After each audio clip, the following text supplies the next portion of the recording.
పెళ్లి పటాక కాదు, పెళ్లి పత్రిక.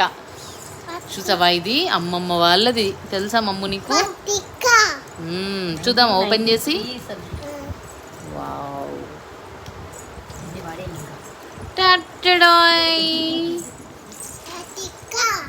కళ్యాణ శుభలేఖ 1993. అంత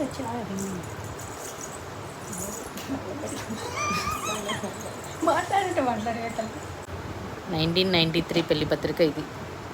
మా అమ్మ వాళ్ళు అప్పుడు పెళ్లి చేసుకున్నప్పుడు ఎంత సింపుల్గా ఉంది, జస్ట్ ఇలా ఉంది అంతే.